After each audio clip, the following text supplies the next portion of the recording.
नमस्कार दोस्तों, परमा एजुकेशन के यूट्यूब चैनल पे आप सभी भाई बहनों का स्वागत करते हैं। जो मैराथन क्लास की वीडियो जो गणित की चलाई गई थी वो डिलीट हो गया था, ठीक है। वो सिर्फ लाइव चली थी, तो सभी भाई बहनों ने व्हाट्सएप पे मैसेज किया था कि सर उस वीडियो को फिर से चला दीजिए, ठीक है, फिर से लाइव चला दीजिए। तो चलिए एक बार फिर से उस वीडियो को हम लाइव चलाते हैं और देख लेते हैं आप लोगों का टारगेट कितना उसमें से सही हुआ था। आज भी उतना टारगेट आप लोगों का बना रहता है कि नहीं रहता है। तो चलिए शुरू करते हैं, अपने क्लास की तरफ आगे बढ़ते हैं। ठीक, 2 प्रश्न रखेंगे, फिर इसके बाद मैराथन के नोट्स चलेंगे, फिर इसके बाद फिर प्रश्न चलेंगे, फिर इसके बाद नोट्स चलेंगे, ठीक है।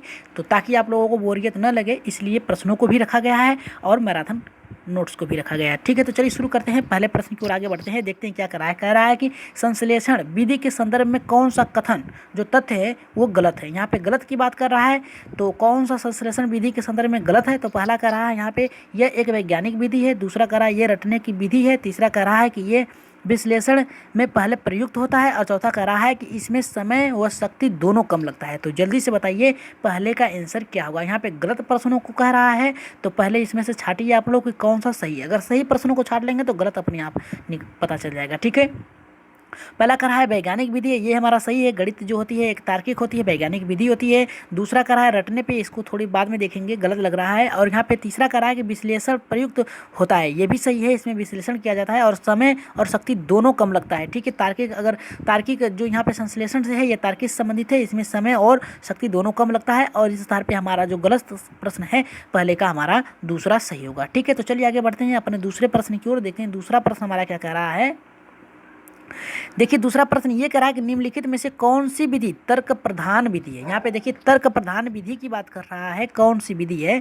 संश्लेषण विधि है, विश्लेषण विधि है, व्याख्यान विधि है या फिर खोज विधि। तो जल्दी से बताइए, यहाँ पे तर्क की बात कर रहा है, तर्क की बात कर रहा है, तो आप लोग तार्किक का चिंतन रखिए, ठीक है, तार्किक, ठीक है। अगर तर्क की बात कर रहा है तो तार्किक से रखिए। तो पहला हमारा सही होगा, दूसरा सही होगा, तीसरा सही होगा, चौथा, पहला दूसरा तीसरा, कौन से प्रश्न सही होंगे।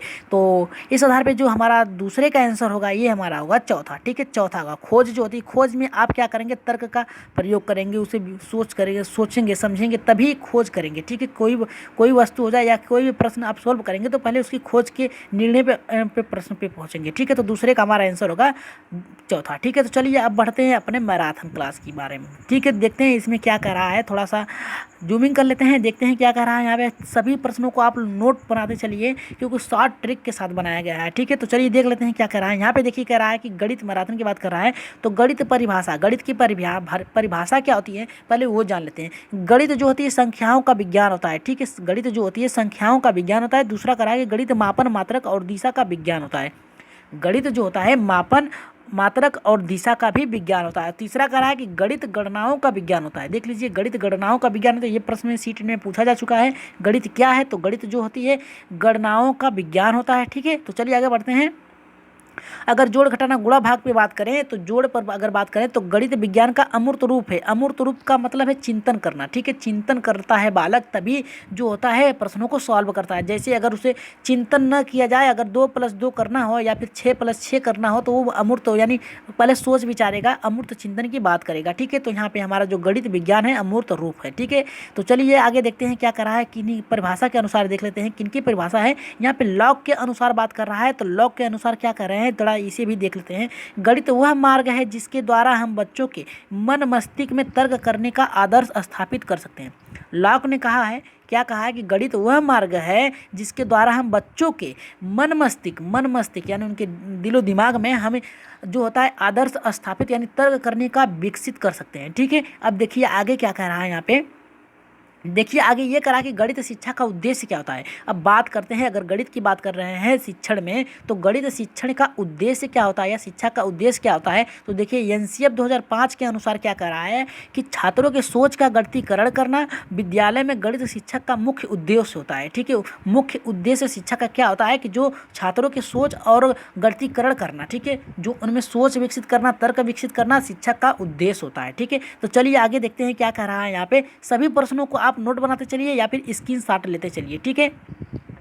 यहाँ पे देखिए क्या करा है, छात्र एवं छात्राओं का गणतीकरण। ठीक है, छात्र एवं छात्राओं का गणतीकरण क्या होता है, अब इसके बारे में जान लेते हैं। लेकिन हमने आप लोगों को ये बताना भूल गए कि जिन भाई बहनों ने अभी तक हमारे चैनल को सब्सक्राइब नहीं किया तो जल्दी से सब्सक्राइब कर लीजिए, लाइक कर दीजिए और वीडियो को शेयर कर दीजिए। ठीक है, जल्दी से शेयर कर दीजिए ताकि अधिक से अधिक लोग हमारे चैनल से जुड़ सकें। ठीक है, जल्दी से शेयर करिए वीडियो को और अपनी संख्या बढ़ा लीजिए। ठीक है, चलिए देख लेते हैं क्या कर रहा है कि यहाँ पे कह रहा है कि गणितीकरण एक प्रक्रिया है जिसके द्वारा छात्र एवं छात्राओं के सोच का तार्किक विचार में बदला जा सकता है। यानी जो गणितीकरण है, गणित जो होता है एक ऐसी पद्धति होती है जिसमें आप तर्क का विचार करते हैं, तर्क करते हैं। ठीक है, इसमें जो होता है छात्र और छात्राओं के सोच का तार्किक विचार में बदला जा सकता है, उनकी सोच को तार्किक में बदला जा सकता है। चलिए आगे देखते हैं गणितीकरण होता क्या है। आखिर जो गणितीकरण होता क्या है, गणितीकरण जो होता है अमूर्त रूप होता है गणित का, यानी सोचने विचारने का अमूर्त रूप होता है जिसके माध्यम से तार्किक विचारों में बदला जा सकता है। ठीक है, आपके सोच को जो है, बच्चों के सोच को अमूर्त रूप के द्वारा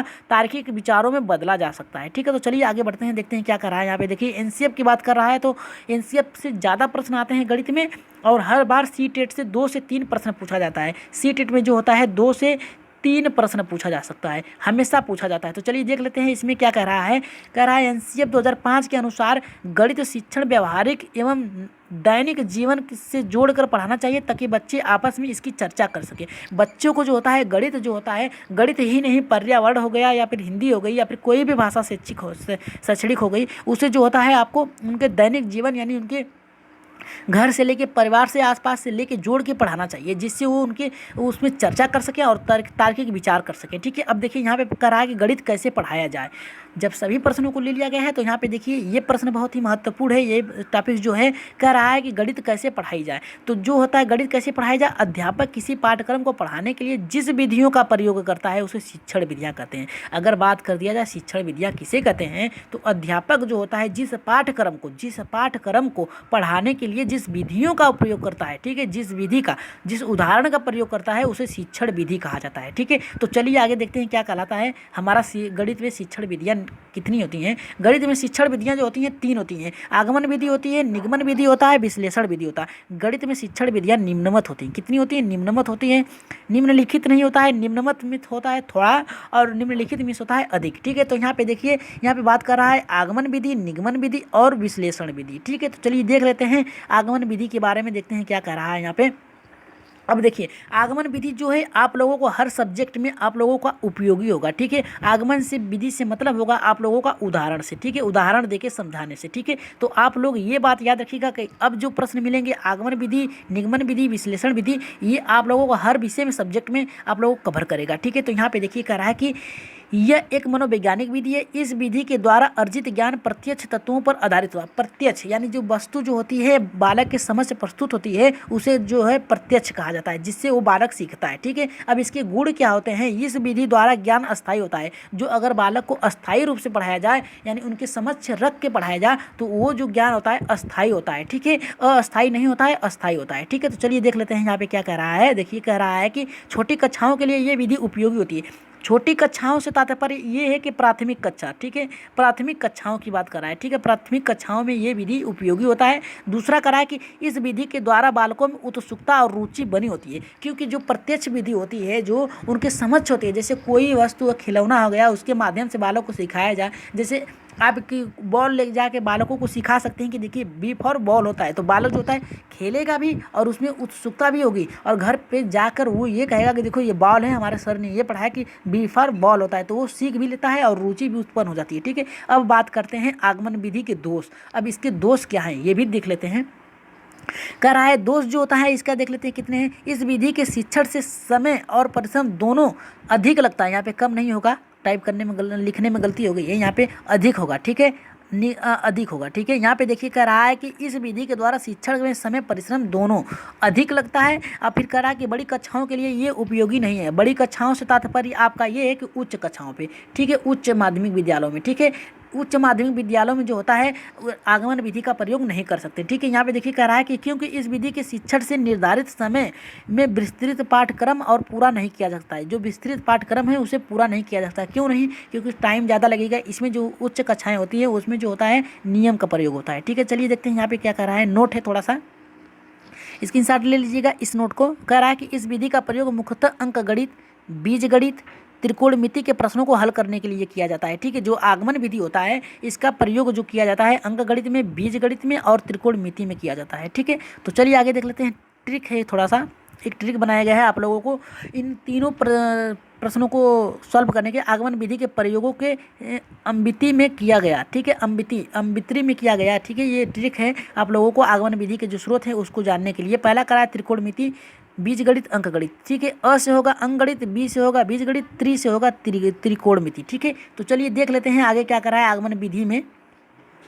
आगमन विधि में यह करा कि विशिष्ट उदाहरण से सामान्य सूत्री की ओर। ठीक है, इसमें क्या होता है, पहले विशिष्ट उदाहरण दिया जाता है, फिर सामान्य सूत्री की ओर आगे बढ़ा जाता है। ठीक है, अब देखते हैं यहाँ पे क्या करा है, विशिष्ट से सामान्य की ओर और स्थूल से सूक्ष्म की ओर। ठीक है, पहले बड़ा फिर इसके बाद छोटा। ठीक है, आगमन जो होता है बड़ा होता है और जो सूक्ष्म होता है छोटा होता है। ठीक है, तो पहले आगमन विधि का के सोपान जान लेते हैं। आगमन विधि के जो सोपान है वो क्या कहते हैं, देख लेते हैं क्या कह रहा है। यहाँ पे देखिए स्टेप बाय स्टेप इसमें रखा गया है और इसी तरह आप क्रम में रखेंगे इसे। ठीक है, पहले उदाहरण की प्रस्तुति करना चाहिए, फिर निरीक्षण करना चाहिए, फिर सामान्यीकरण और सूत्रीकरण करना चाहिए, और फिर इसके बाद सत्यापन करना चाहिए। ठीक है, तो चलिए देखते हैं क्या कह रहा है यहाँ पे। आगमन विधि के सोपान कितने हैं ये भी जान लेते हैं। आगमन विधि के जो सोपान है ये 4 हैं, 1 2 3 4। कौन कौन से हैं, विशेष उदाहरण से प्रस्तुतिकरण की ओर पहला हो गया, दूसरा हो गया निरीक्षण करना चाहिए, तीसरा सामान्य सूत्रीकरण करना चाहिए, चौथा परीक्षण और सत्यापन करना चाहिए। आप यही स्टेप याद रखिएगा कि प्रश्न में अगर पूछ दिया कि आप लोग क्रम में रखिए, आगमन विधि के सोपान को क्रम में रखिए, तो पहले आप विशेषण रखेंगे, विशेष उदाहरण रखेंगे, फिर निरीक्षण रखेंगे, फिर सामान्य सूत्रीकरण रखेंगे, फिर परीक्षण रखेंगे। परीक्षण जो होता है आप लास्ट में रखेंगे। ठीक है, तो चलिए देख लेते हैं आगे क्या कह रहा है। यहाँ पे देखिए निगमन विधि की बात कर रहा है। अब निगमन विधि में क्या कह रहा है कि नियम विधि, जो निगमन विधि है इसे हम स्मृति केंद्रित कहते हैं। ठीक है, जो निगमन विधि होता है इसे हम स्मृति केंद्रित विधि भी कहते हैं। ठीक है, पहला कह रहा है यह विधि आगमन विधि की ठीक विपरीत होता है। ठीक है, निगमन विधि जो होता है आगमन विधि का ठीक उल्टा होता है। इस विधि में अध्यापक नियम तर्क का प्रयोग करता है, यानी निगमन तर्क का, यानी नियम बताता है फिर इसके बाद उसका प्रयोग करता है। ठीक है, अब देखिए अध्यापक पहले कुछ संबंधित नियमों को लिख देता है, तब उदाहरण देके माध्यम से हल करता है, यानी कोई नियम लिखता है फिर उदाहरण के माध्यम से उसे हल करता है। ठीक है, तो चलिए आगे बढ़ते हैं अपने अगले क्रम पे। देखते हैं क्या कर रहा है, कार्य विधि की बात कर रहा है। तो इस विधि में हम सामान्य से उदाहरण की ओर, सामान्य से उदाहरण नहीं होगा, नियम की ओर बढ़ते हैं। ठीक है, नियम से विशेष की ओर, सामान्य से नियम से विशेष की ओर बढ़ते हैं। ठीक है, उदाहरण की ओर बढ़ते हैं। यहाँ पे देखिए कर रहा है सामान्य से विशेष की ओर बढ़ते हैं, सूक्ष्म से स्थूल। वहाँ पे स्थूल से सूक्ष्म की ओर बढ़ते थे आगमन विधि में, और निगमन विधि में हम सूक्ष्म से स्थूल की ओर बढ़ते हैं, यानी पहले छोटे से क्रम में से बड़े प्रश्न। जैसे आपको कह दिया जाए a² + b² + 2ab। ठीक है, 2ab की बात करेंगे तो आप इसी पे इतने छोटे से प्रश्न से, छोटे से गणितीकरण के सूत्र से आप बड़े प्रश्नों को सॉल्व कर सकते हैं। ठीक है, तो आप समझ ही गए होंगे कि पहले सूक्ष्म होगा फिर स्थूल होगा। ठीक है, अब इसके गुण क्या क्या है उसे जान लेते हैं। ठीक है, इसके गुण क्या है, इस विधि के प्रयोग से समय और परिश्रम बचत होती है, यानी जो नियम के निगमन विधि होता है इसमें जो होती है आपका समय और जो होता है समय और परिश्रम दोनों बहुत ही कम लगता है। ठीक है, तो चलिए आगे बढ़ते हैं, देखते हैं क्या कर रहा है। यहाँ पे कह रहा कि बड़ी कक्षाओं में छात्रों के लिए यह उपयोगी होती है। बड़ी कक्षाओं का तात्पर्य है आपकी उच्च कक्षाओं से। ठीक है, उच्च माध्यमिक कक्षाओं से बात कर रहा है कि उसमें जो होता है नियम से बालकों के समय और परिश्रम और उनका बल जो होता है बहुत ही, ऊर्जा जो होती है बहुत कम लगती है। ठीक है, तो चलिए देखते हैं क्या कर रहा है। दोष इसके क्या है, कह रहा है कि यह विधि रटने पर जोर देता है। ठीक है, यह विधि जो होता है रटने पर, क्योंकि सूत्र आपको याद करना होता है। ठीक है, a + b + 2ab को आप रटेंगे तब तक आप सूत्र को नहीं लगा सकते। ठीक है, तो देखते हैं क्या कर रहा है, पहले आगे देखते हैं। यहाँ पे देखिए कह रहा है कि यह मनोवैज्ञानिक विधि के खिलाफ है। मनोवैज्ञानिक ने इसे रटने पे जोर देने की बात नहीं कहा है। ठीक है, लेकिन ये जो निगमन विधि है ये आपके रटने पे जोर देता है। ठीक है, छोटी कक्षाओं के बालकों के लिए ये विधि उपयोगी नहीं है। छोटी जो कक्षाएं होती है, प्राथमिक कक्षाएं जो होती हैं इसमें आपको उदाहरण की ओर से बढ़ना पड़ता है। ठीक है, उदाहरण से नियम की ओर, यानी आपको पहले आपको आगमन विधि का प्रयोग करना पड़ेगा। ठीक है, इसकी विश्लेषण विधि के बारे में जान लेते हैं कि विश्लेषण विधि तीसरा जो था हमारा, तीसरा ये विश्लेषण विधि था। अब इसमें देखते हैं क्या कर रहा है कि शिक्षण की यह विधि विश्लेषण प्रक्रिया पर आधारित होती है, यानी बांटने की प्रक्रिया पर आधारित होती है। समस्याओं के विभिन्न भागों का खंडन करना विश्लेषण कहलाता है, यानी जो समस्या है आपके विभिन्न समस्याओं को बांटना, ठीक है, खंडन करना विश्लेषण कहलाता है। ठीक है, तो चलिए आगे देखते हैं क्या कर रहा है। और यहाँ पे देखिए आगे करा है कि इस विधि में हम अज्ञात से ज्ञात के लिए ओर बढ़ते हैं। ठीक है, अज्ञात यानी जो हमें पता नहीं है उसको उस पर तर्क करके हम ज्ञात की ओर बढ़ते हैं। ठीक है, यहाँ पे अज्ञात की ओर बढ़ते हैं। ठीक है, यहाँ पे देखिए गुण की बात कर रहा है कि इसकी गुण क्या क्या है, देख लेते हैं गुण क्या क्या है इसके। करा ये एक मनोवैज्ञानिक विधि है क्योंकि छात्र गणितीय प्रसार के माध्यम से हल की ओर बढ़ता है, यानी जो अपने तर्क के माध्यम से प्रश्नों को हल की ओर बढ़ता है, यानी प्रश्नों को सॉल्व कर देता है। ठीक है, यहाँ पे देखिए करा है कि इस विधि के माध्यम से छात्रों के तर्क करने की क्षमता का विकास होता है। तर्क करने की क्या होती है, विकास होती है। ठीक है, तो चलिए आगे बढ़ते हैं। औपचारिक अनौपचारिक सभी प्रश्नों को ले लिया गया है, तो ये प्रश्न भी आप लोगों को 1 से 2 नंबर के मिल सकते हैं सीटेट में। ठीक है, तो चलिए देख लेते हैं औपचारिक क्या होता है और अनौपचारिक क्या होता है। अब देखिए यहाँ बात कर रहा है कि सन 1968 में फिलिप कुम्बस ने सर्वप्रथम अनौपचारिक शिक्षा की बात की थी, परंतु इसकी परिभाषा 1970 में स्पष्ट रूप से परिलक्षित हुई थी। यानी जो इसके शुरुआत किया गया था 1968 में किया गया था, किसके द्वारा किया गया था, फिलिप कुम्बस के द्वारा, लेकिन इसको जो प्रस्तुत किया गया था 1970 में सबके द्वारा प्रस्तुत किया गया था। ठीक है, तो चलिए यहाँ पे देख लेते हैं क्या करा है अनौपचारिक विधि। करा अनौपचारिक शिक्षा कमजोर और पिछड़े वर्गों की शिक्षा का अवसर प्रदान करता है। यानी जो अनौपचारिक शिक्षा होती है, पहले जान लेते हैं अनौपचारिक शिक्षा होती क्या है। अनौपचारिक शिक्षा जो होती है, आप कहीं भी रह के आप जो है कहीं भी रह के आप शिक्षा ग्रहण कर सकते हैं। ठीक है, घर पे या फिर कहीं आप व्यवसाय कर रहे हैं, कहीं भी से भी आप शिक्षा प्राप्त कर सकते हैं। अनौपचारिक शिक्षा का जो तात्पर्य सीधे आपका इंटरनेट से होगा। ठीक है, इंटरनेट से होगा। ठीक है, जो इस समय आप लोगों की शिक्षा चल रही है, इस समय जो आप लोग लाइव पढ़ रहे हैं, ये आप लोगों की अनौपचारिक शिक्षा हो गई। ठीक है, कहीं से भी पढ़ सकते हैं। ठीक है, किसी भी वक्त पढ़ सकते हैं। अब देखिए यहाँ पे करा कि इस प्रकार की शिक्षा का खुलापन होना यानी कहीं से भी आपको कोई दबाव नहीं पड़ सकता है। ठीक है, तो चलिए देख लेते हैं करा कि अनौपचारिक शिक्षा में क्या होता है। अनौपचारिक शिक्षा में स्कूल छोड़ने वाले जो बाहर पढ़ने वाले हैं, स्कूल छोड़ने वाले, स्कूल से बाहर रहने वाले, कामगार, वयस्क, गृहिणियाँ, सुदूर क्षेत्र वाले रहने वाले, यानी जो कमजोर गांव वाले हैं, गांव में रहने वाले सामाजिक वर्ग के शिक्षा से अवसर प्राप्त उपलब्ध कराया जा सकता है। देखिए हमने पहले बता दिया जो अनौपचारिक होता है, इसमें जो विद्यालय जिनकी छूट गई है, स्कूल के बाहर रह रहे हैं, कामगार हैं, काम करते हैं, जो घर में महिलाएं वो हैं, जो सुदूर हैं, घर में बाहर नहीं जा सकती पढ़ने के लिए, वो दूरस्थ शिक्षा का नाम भी अनौपचारिक शिक्षा ही कहलाता है। ठीक है, एक इसका नाम और है अनौपचारिक का दूरस्थ शिक्षा। ठीक है, दूरस्थ शिक्षा। ठीक है, दूरस्थ शिक्षा को ही अनौपचारिक शिक्षा कहा जाता है। ठीक है, तो चलिए ट्रिक है थोड़ा सा देख लेते हैं, ट्रिक के माध्यम से थोड़ा सा जान लेते हैं क्या कह रहा है। देखिए यहाँ पे कह रहा है कि अनौपचारिक और औपचारिक। ठीक है, अभी अनौपचारिक औपचारिक क्या होता है, पहले कह रहा है कि औपचारिक के बारे में जान लेते हैं। शिक्षा वो अवधि में सीमित होता है, ये शिक्षा की अवधि में सीमित होता है। यानी आपका जो औपचारिक होता है ये विद्यालय में होगा, औपचारिक शिक्षा, समय होगा, निर्धारित होगा, पाठ्यक्रम होगा और इसमें एक शिक्षक होगा। यानी इसमें सीमित होगा कि आप 1 से 2 घंटे तक ही पढ़ सकते हैं। ठीक है, और इसमें देखिए क्या रहा है कि शिक्षा की अवधि में सीमित न होकर जीवन पर्यंत चलती है, आप कभी भी सीख सकते हैं। ठीक है, जब मन किया आपका देख लिए, जब मन किया आप वीडियो बंद कर दिए, जब मन किया आप पढ़ सकते हैं। ठीक है, अब यहाँ पे कह रहा है दूसरा औपचारिक शिक्षा में कह रहा है सुनिश्चित पाठ्यक्रम, यानी आपका पाठ्यक्रम सुनिश्चित होता है कि पहले सब्जेक्ट में ये चलेगा, दूसरे पीरियड में ये चलेगा, तीसरे पीरियड में ये चलेगा, चौथे पीरियड में ये चलेगा। ठीक है, गणित चलेगी पहले पीरियड में, दूसरे में हिंदी चलेगी, तीसरे में विज्ञान चलेगी। या आपका जो विषय पाठ्यक्रम होता है वो सुनिश्चित होता है। और यहाँ पे कह रहा है विविध अनुभव, यानी कोई भी पाठ आप पढ़ सकते हैं। ठीक है, अब देखिए कह रहा है कि शिक्षा में कठोर होना, यानी आपको कठोर, यानी विद्यालय में आपको दंडित भी किया जा सकता है पढ़ने की शिक्षा में। ठीक है, अब यहाँ पे कह रहा है कि शिक्षा में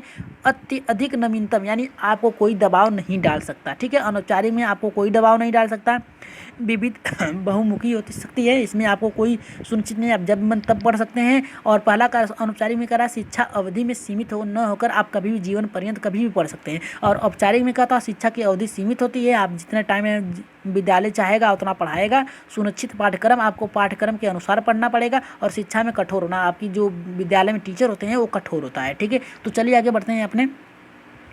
अब देखिए यहाँ पे निदानात्मक और उपचारात्मक शिक्षण की बात कर दिया। ठीक है, निदानात्मक क्या होता है, उपचारात्मक क्या होता है। निदान में से आपकी कठिनाइयों को दूर करना। ठीक है, चलिए देख लेते हैं क्या होता है। यहाँ पे हर प्रश्नों को लिया गया है, तो इन दोनों प्रश्नों को हम नहीं छोड़ सकते। ठीक है, यहाँ पे कह रहा है निदानात्मक, ये हमेशा आपको एक प्रश्न मिलेंगे, एक उत्तर आप लोगों को सीटेट में एक प्रश्न इसमें से मिलेंगे, उपचारात्मक या निदानात्मक से। ठीक है, तो देख लेते हैं क्या कह रहा है।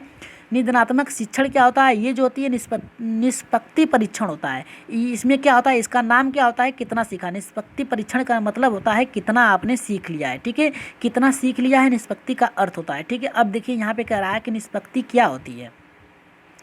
अब देखिए बहुत ही महत्वपूर्ण आ गया, निष्पत्ति की उपलब्धि उत्तीर्ण कराना होता है, उत्तीर्ण अनुत्तीर्ण कराना होता है, ठीक है।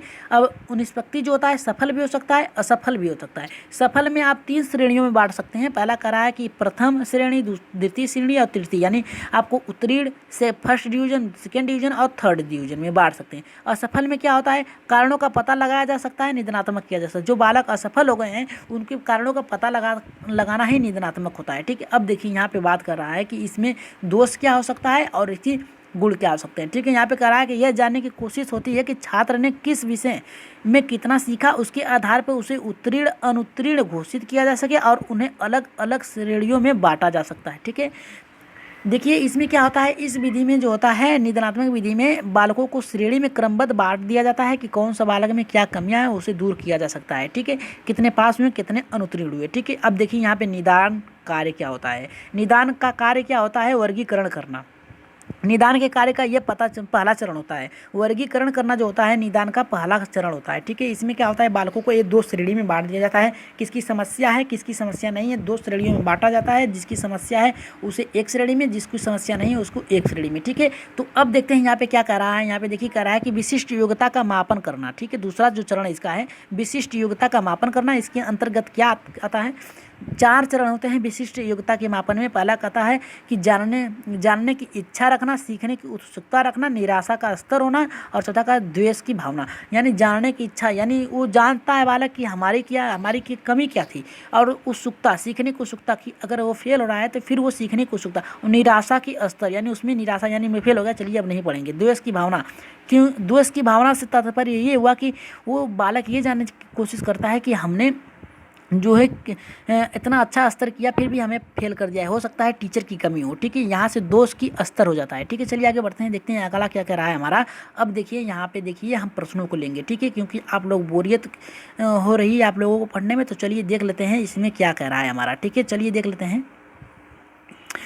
देखिए यहाँ पे प्रश्न ये कह रहा है कि बालकों को कम से कम बताना चाहिए एवं उन्हें अधिक से अधिक स्वयं सोच निकालने के लिए प्रेरित करना चाहिए। सिद्धांत लागू होता है, किस पे लागू होता है। यहाँ पे कह रहा है कि बालकों को कम से कम बताना चाहिए, यानी उन्हें बालकों को कम से कम बताना चाहिए। सिखाने की बात नहीं कर रहा है, कम से कम बताने की बात कर रहा है। और स्वयं से सोच निकालने यानी तर्क करने के लिए प्रेरित करना चाहिए, ये सिद्धांत लागू होता है। निगमन विधि, आगमन विधि, प्रोजेक्ट विधि या फिर ह्यूरिस्टिक विधि। तो जल्दी से बताइए इसका आंसर क्या होगा हमारा।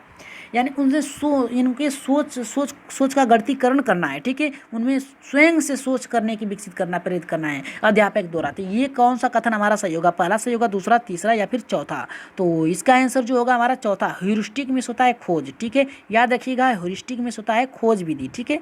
ह्यूरिस्टिक विधि में होता है खोज विधि, निगमन में होता है नियम, और आगमन में होता है उदाहरण, ठीक है। और प्रोजेक्ट में होता है आपको प्रोजेक्ट तैयार करना, कोई सब्जेक्ट तैयार करना, ठीक है। तो इसका आंसर जो होगा हमारा तीसरे का चौथा होगा। चलिए आगे बढ़ते हैं अपने चौथे प्रश्न की ओर, देखते हैं चौथा प्रश्न क्या कह रहा है हमारा। चौथा प्रश्न ये कह रहा है कि निम्नलिखित में से कौन सा सिद्धांत प्रायोजना विधि की नहीं है। यहाँ पे विधि की नहीं की बात कर रहा है। क्रियाशीलता, वास्तविकता, उपयोगिता या फिर मूल्यांकन। यहाँ पे कह रहा है कि प्रयोजना, ठीक है, प्रायोजना विधि में नहीं, विधि का नहीं है। कौन सा नहीं है, पहला कह रहा है हमारा क्रियाशीलता, वास्तविकता, उपयोगिता, और यहाँ पे कह रहा है कि मूल्यांकन, ठीक है। तो चौथे का आंसर क्या होगा हमारा। तो चौथे का आंसर जो होगा हमारा चौथा होगा। क्रियाशील, बालक जो होता है क्रियाशील यानी करके सीखता है। वास्तविकता, जो उसके समझ प्रस्तुत होता है। उसकी उपयोगिता यानी उसका महत्व क्या है, ये तीनों ही रहता है। लेकिन मूल्यांकन जो होता है यहाँ पे प्रयोजन जो आप पढ़ा रहे हैं उसके बाद होता है, ठीक है। मूल्यांकन जो होता है सतत यानी आपके सभी पाठ्यक्रम के अंत में होता है, ठीक है, यानी आपके परीक्षा के उपरांत होता है, ठीक है। तो इस आधार पे हमारा जो है यहाँ पे नहीं की बात किया, तो चौथा हमारा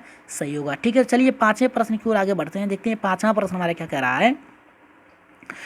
पांचवा प्रश्न देखिए बहुत ही महत्वपूर्ण है। कह रहा है कि गणित शिक्षण में पाठ्य पुस्तक का उपयोग निम्नलिखित कारण से हो सकता है। यहाँ पे देखिए कह रहा है कि जो गणित शिक्षण है इसकी पाठ्य पुस्तक जो है उपयोग निम्नलिखित कारणों का किया जा सकता है। किसमें, प्रायोगिक कार्यों हेतु, दूसरा कह रहा है प्रस्तावना हेतु, तीसरा कह रहा है उदाहरण से एवं चित्रों के, चौथा कह रहा है कि उपयुक्त सभी। तो जल्दी से बताइए इसका आंसर क्या होगा हमारा। यहाँ पे उपयोग निम्नलिखित हो सकता है, गणित शिक्षण की बात कर रहा है। यहाँ पे देखिए शिक्षण की बात कर रहा है तो हमारा चौथा गलत होगा, क्योंकि उदाहरण और चित्रों से कोई लेना देना नहीं है, ठीक है। प्रस्तावना तैयार करना नहीं है, लेकिन पांचवें का हमारा पहला सहयोगी प्रायोगिक कार्यों हेतु, ठीक है। तो चलिए आगे बढ़ते हैं अपने छठे प्रश्नों की, देखते हैं छठा प्रश्न हमारा क्या कर रहा है। जिस विधि से हम उदाहरण बाद में नियम बताते जाते हैं, ठीक है, यानी उदाहरण बाद में पहले नियम बताते हैं, तो वो विधि है निगमन विधि, आगमन विधि, समस्या विधि या फिर ह्यूरिस्टिक विधि, ठीक है। तो जल्दी से बताइए इसका आंसर क्या होगा हमारा। देखिए यहाँ पे कह रहा है कि पहले उदाहरण बाद में नियम बताते हैं, ठीक है। इसका इसका कौन सा ऑप्शन सही होगा, पहला सही होगा, दूसरा, तीसरा या फिर चौथा। तो जल्दी से बताइए इसका आंसर क्या होगा हमारा।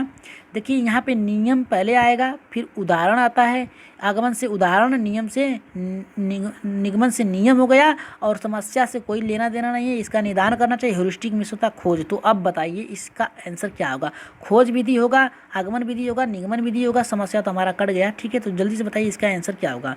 यहाँ पे उदाहरण की बात कर रहा है, तो आपका जो होता है छठे का आंसर जो होगा हमारा, यहाँ पे देखिए उदाहरण के बाद यहाँ पे देखिए ह्यूरिस्टिक विधि का प्रयोग कर रहा है, ठीक है, यानी खोज विधि करके उदाहरण की ओर बढ़ा है। आगमन विधि होता है, ठीक है, लेकिन यहाँ पे देखिए उदाहरण के बाद किया जाता है, बाद नियम बताते हैं, ठीक है, उदाहरण के बाद देखिए वो ह्यूरिस्टिक भी होगा, और हमारा देखिए निगमन हमारा कट गया, ठीक है। हमारा देखिए पहले उदाहरण की बात कर रहा है, तो ह्यूरिस्टिक हमारा सही होगा। चलिए आगे बढ़ते हैं छठे प्रश्न सातवें प्रश्न की ओर देखते हैं। सातवां प्रश्न हमारा क्या कह रहा है, यहाँ पे कह रहा है कि उच्च प्राथमिक स्तर पर गणित के लिखित कार्य में अधिकांश त्रुटियाँ संबंध रखती हैं। जो उच्च कक्षाएं होती हैं आपकी 6 से 12 या 6 से ऊपर जो विद्यालय है, उसमें गणित की में लिखित में अधिकांश त्रुटियाँ होती हैं। हाँ सही होता है, कहीं आपको पाई लिखना होता है, अल्फ़ा लिखना होता है, बीटा लिखना होता है, तो आप कभी कभी गलत भी कर सकते हैं, ठीक है। A² B प्लस A2AB लिखते हैं तब भी आपकी गलत हो जाती है, तो कुछ ना कुछ कमियाँ होती हैं। तो इसे क्या कहा जाता है, मूलभूत क्रियाएँ कहता है, एक ही की नियम कहलाता है, दशमलव भिन्न कहलाता है, उपयुक्त तो सभी। तो सातवें के आंसर जल्दी से बताइए क्या होगा। देखिए आप हमेशा कार्य कर रहे हैं, उस पर कार्य कर रहे हैं ना, तो इसका आंसर आपका होगा पहला, ठीक है, मूलभूत क्रियाएं, यानी आप जो कर रहे हैं आपकी भूल चूक से हो सकती है, ठीक है, एकीकृत नियम से नहीं हो सकता है। इसमें जो आपकी चूक हो रही है नियम से, एकीकृत नियम कहाँ से आ गया, ठीक है, दशमलव में कोई हो ही नहीं सकता, उपयुक्त सभी नहीं हो सकता, लेकिन आपका बचा कौन, पहला, ठीक है, मूलभूत क्रियाएं के द्वारा होती है, ठीक है। तो चलिए आगे बढ़ते हैं अपने आठवें प्रश्न की ओर। देखते हैं आठवां प्रश्न हमारा क्या कह रहा है।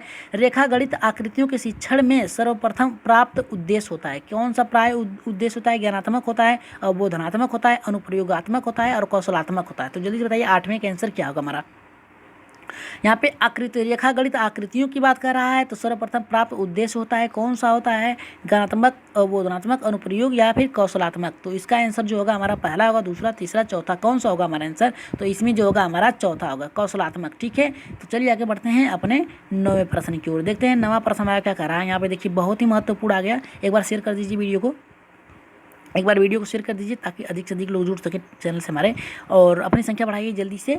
और इसके बाद तुरंत आप लोगों को अब 2 मैराथन के पेज बच गए हैं, उसको आप लोगों को सोल्व कराया जाएगा, ठीक है। देखते हैं क्या करा है कि वह विधि जो देखो सुनो समझो पर सिद्धांत पर आधारित है। प्रदर्शन, प्रयोगशाला, यहाँ पे करा विश्लेषण विधि, तीसरा करा संश्लेषणात्मक विधि। तो जल्दी से बताइए नौवें का आंसर क्या होगा हमारा। देखिए यहाँ पे कह रहा है कि देखो सुनो समझो की बात कर रहा है, ठीक है। तो प्रदर्शन विधि होगा, प्रयोगशाला विधि होगा, या फिर विश्लेषणात्मक होगा, या फिर संश्लेषणात्मक होगा। तो इसका आंसर जो होगा हमारा, इसका नौवें का आंसर होगा हमारा पहला, ठीक है, प्रदर्शनात्मक, ठीक है, प्रदर्शन विधि होगा। आपको प्रदर्शन अगर कोई व्यक्ति कर रहा है आपके समक्ष, जो प्रदर्शन कर रहा है तभी तो आप देखोगे, फिर इसके बाद प्रदर्शन कर रहा है वो बता रहा है आपको, तभी तो सुनोगे, फिर इसके बाद समझो के सिद्धांत पर आधारित होता है। तो यही नौवें का हमारा पहला सही होगा, ठीक है। चलिए आगे बढ़ते हैं 10वें प्रश्न की ओर देखते हैं। 10वां प्रश्न हमारा क्या कह रहा है। यहाँ पे देखिए 10वां कह रहा है कि क्रियात्मक पक्ष के शिक्षण उद्देश्यों का श्रेय जाता है, किसको जाता है, मसीहा को जाता है, क्रेथवास को जाता है, सिम्पसन को जाता है, या फिर ब्लूम को जाता है। तो 10वें का आंसर जल्दी से बताइए किसको जाता है।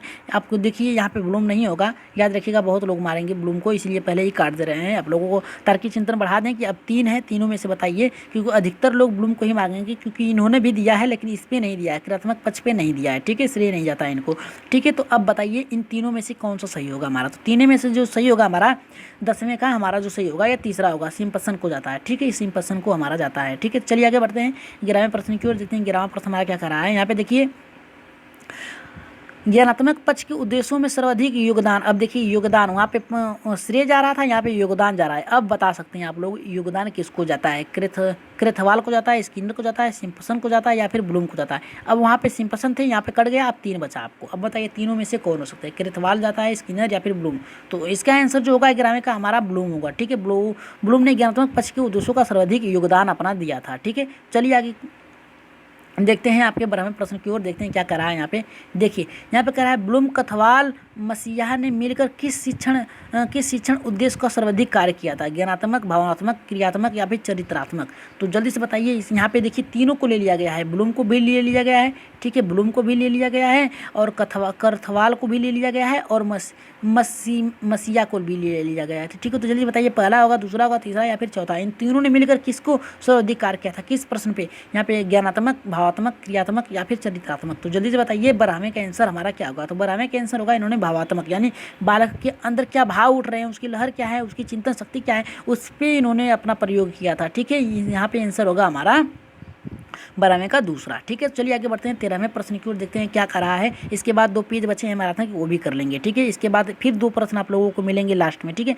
यहाँ पे क्या है, टेक्सोनॉमी शब्द का अर्थ हो सकता है, क्या हो सकता है टेक्सोनॉमी का शब्द? वर्गीकरण हो सकता है, संगत तर्कयुक्त हो सकता है, क्रमबद्ध चढ़ाव क्रम हो सकता है, या फिर क्रमिक विस्तार प्रक्रिया हो सकता है। तो 13वें के आंसर जल्दी से बताइए, 13वें के आंसर क्या होगा हमारा? तो 13वें के आंसर होगा जो हमारा यहाँ पे देखिए क्रमबद्ध चढ़ाव क्रम होगा, ठीक है। क्रमबद्ध होता है, टेक्सोनॉमी का जो शब्द अर्थ होता है ये क्रमबद्ध चढ़ाव क्रम होता है, ठीक है। यहाँ पे वर्गीकरण नहीं होगा, संगत तर्क नहीं होगा, और क्रमिक विस्तार नहीं होगा, लेकिन यहाँ पे क्रमबद्ध चढ़ाव होता है, ठीक है। तो चलिए आगे बढ़ते हैं अपने प्रश्नों के उत्तर। जी यहाँ पे हमारा लिया गया है, आप देखिए यहाँ पे उपचारात्मक शिक्षण से प्रश्न है, तो इसको भी हम लोग देख लेते हैं क्या कह रहा है।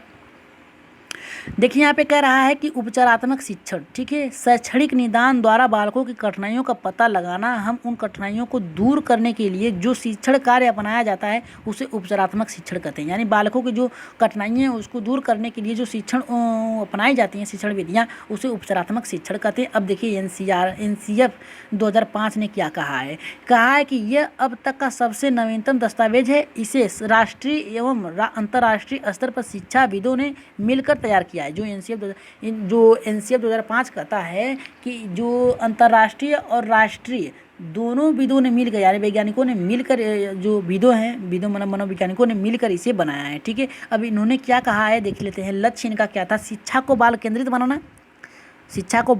बनाना और रटंत्र प्रणाली से निजात पाने के लिए जो होती है शिक्षा, जो होती है रटंत्र प्रणाली से मुक्त करना होता है और बाल केंद्रित होना चाहिए, और सुधार करने, लिंग, जाति, धर्म आदि वाले भेदभावों से समाप्त करने की बात कहा है। यानी इसमें हर पक्षों को, जो भेदभाव के पक्ष हैं उसे दूर करने की बात कहा है, ठीक है। अब देखिए थोड़ा सा यहाँ पे और आ गया है। NCF 2005 के अनुसार शिक्षा का लक्ष्य बच्चों के स्कूली जीवन के साथ उनके घर आस पास के जीवन से जोड़कर अनुभवों से विद्यालय में पढ़ाना चाहिए, ठीक है। अब देखिए यहाँ पे हर प्रश्न यहाँ से बनता है। एक प्रश्न आप लोगों को यहाँ से भी बन जाएगा कि शिक्षा का स्वरूप बालकों के अनुरूप कैसा होना चाहिए। तो आप कहेंगे कि शिक्षा का स्वरूप बालक के जीवन के साथ आसपास के जीवन से जोड़कर पढ़ाना चाहिए, ठीक है। उनके अनुभवों के विद्यालय में जोड़कर पढ़ाना चाहिए, उनके अनुभवों को मान्यता देनी चाहिए, ठीक है। चलिए आगे देखते हैं क्या कर रहा है यहाँ पे। देखिए महत्वपूर्ण तत्व क्या है, पाठ्य योजना के प्रमुख भाग कौन कौन से हैं। कह रहा है पाठ्य योजना के प्रमुख भाग कौन कौन से, तो जान लेते हैं कौन कौन से हैं। यहाँ पे देखिए शिक्षण क्रियाएं होती हैं, शिक्षण विविध और सहायक सामग्रियाँ होती हैं, मूल्यांकन होता है, छात्र क्रियाएं होती हैं। चौथा कह रहा है कि सीखने का उद्देश्य भी होता है, ठीक है। तो चलिए आगे बढ़ते हैं,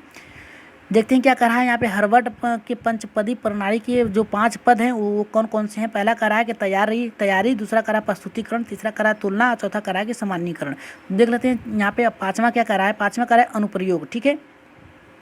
जो हार्वर्ड पंचपदी प्रणाली के 5 पद हैं वो उनमें से कौन कौन से हैं। पहला तैयारी, दूसरा प्रस्तुतिकरण, तीसरा तुलना, चौथा कर रहा है सामान्यीकरण, और पाँचवा कर रहा है अनुप्रयोग, ठीक है। इनको क्रम में आप रखेंगे तो पहले तैयारी रखेंगे, प्रस्तुतिकरण रखेंगे, फिर इसके बाद आप रखेंगे तुलना, फिर इसके बाद सामान्यीकरण, फिर इसके बाद प्रयोग, ठीक है, अनुप्रयोग, ठीक है। चौथे क्रम में अनुप्रयोग होगा, 5वें क्रम में, ठीक है। तो अब देखिए यहाँ आपका सब्जेक्ट यहाँ पे खत्म हो गया, लेकिन आपको 2 प्रश्न जो रखे गए हैं, अब आप प्रश्नों को सोल्व करिए। चलिए आइए देखिए यहाँ पे कह रहा है कि सबसे उच्च उद्देश्य किसे माना जाता है। ज्ञानात्मक पक्ष के आधार पे सबसे उच्च उद्देश्य किसे माना जाता है। पहला कह रहा है ज्ञान को, विश्लेषण को, संश्लेषण को, मूल्यांकन को। तो जल्दी से बताइए इसका आंसर क्या होगा 14वें का। 14वें का आंसर क्या होगा, पहला होगा, दूसरा, तीसरा या फिर चौथा। तो 14वें का आंसर जो होगा हमारा चौथा होगा, ठीक है। मूल्यांकन उद्देश्य हो गया, ठीक है। यहाँ पे ज्ञानात्मक पक्ष की बात किया है, उच्च किसको उद्देश्य माना जाता है उच्च, तो हमारा मूल्यांकन होगा, ठीक है। तो चलिए आगे 15वें प्रश्न की ओर देखते हैं क्या कह रहा है हमारा। 15वां प्रश्न हमारा ये कह रहा है, और 15वां ये आप लोगों के लिए रखा गया है, ठीक है। इसे आप ही लोगों को करना है, ठीक है। बालक में स्वाभाविकरण की प्रक्रिया किस पक्ष से जुड़ी होती है। यहाँ पे कह रहा है कि बालक जो है उसकी स्वाभाविकरण जो प्रक्रिया है किस पक्ष से जुड़ी होती है। ज्ञानात्मक क्रिया से, दूसरा कह रहा है संवेदनात्मक क्रिया से, तीसरा कह रहा है कि क्रियात्मकता से, तीसरा और चौथा करा है कि प्रत्यक्षीकरण से। तो इसका आंसर आप लोग कमेंट बॉक्स में ज़रूर बताइएगा कि 15वें के आंसर क्या होगा, पहला होगा, दूसरा होगा, तीसरा होगा या फिर चौथा होगा। ठीक है, तो इस भी जो PDF फाइल है इसको आप लोगों को जो परमा एजुकेशन के नाम से जो चैनल व्हाट्सएप ग्रुप बनाया गया है, व्हाट्सएप ग्रुप, उसमें आप लोगों को मिल जाएगा। ठीक है, मिल जाएगा। आप लोग ध्यान रखिएगा कि इसे अपने प्रयोग के लिए ही रखिएगा, इधर उधर शेयर मत करिएगा। ठीक है, आप लोगों को उत्तर नीचे मिल जाएंगे। ठीक है, और आज की क्लास कैसे लगी एक बार कमेंट बॉक्स में अपना जवाब जरूर दीजिएगा। और अगली क्लास मैराथन किस पे बनाई जाए उसका भी कमेंट कर दीजिए आप लोग। और आज के लिए इतना ही, और ज़्यादा से ज़्यादा शेयर कर दीजिए, वीडियो को शेयर कर दीजिए ताकि अधिक से अधिक लोग हमारे चैनल से जुड़ सकें। और सब्सक्राइब कर लीजिए, जिन भाई बहनों ने अभी तक हमारे चैनल को सब्सक्राइब नहीं किया है तो जल्दी से सब्सक्राइब कर लीजिए, लाइक कर दीजिए और वीडियो को शेयर कर दीजिए। ठीक है, और आज के लिए इतना ही, धन्यवाद।